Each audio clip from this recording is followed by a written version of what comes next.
वफाकी वजारत तिजारत और ट्रेड डेवलपमेंट अथॉरिटी के इश्तराक से पहले डिजिटल तिजारत समिट का इनेकाद किया गया, जिसमें मुख्तलिफ ममालिक के सफ़ीरों ने भी शिरकत की। मुकर्रीन का कहना था कि यह समिट पाकिस्तान के ई कॉमर्स विजन की हकीकत में बदलने की जानिब अहम कदम साबित होगा। समिट के हवाले से देखते हैं ये रिपोर्ट।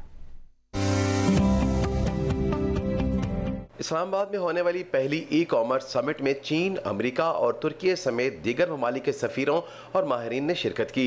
माहिरीन पर मुश्तमिल मुख्तलिफ पैनल्स ने डिजिटल कॉमर्स से मुतालिक अहम तजावीज़ दी और पेशरफ से आगाह किया। समिट में डिजिटल तिजारत के रवाबित कायम करने के लिए मुफाहमत की यादाश्तों पर दस्तखत भी किए गए। वज़ीर आज़म के कोऑर्डिनेटर राना एहसान अफजल, सेक्रेटरी खारजा आमिना बलोच, सेक्रेटरी तिजारत Jawad Pal, chief executive T DAP Faiz Ahmed Chadhar और डायरेक्टर जनरल पंजाब रफिया सैयद ने अपने खिताब में कहा कि डिजिटल तिजारत पाकिस्तान की तिजारती रसाई बढ़ाने में कलीदी किरदार अदा करेगी, जबकि ग्लोब पाकिस्तान समिट से डिजिटल सफारतकारी के एक नए दौर का आगाज होगा। समिट में स्टेट बैंक समेत दीगर इदारों के सरबराहों और नुमाइंदों ने भी शिरकत की।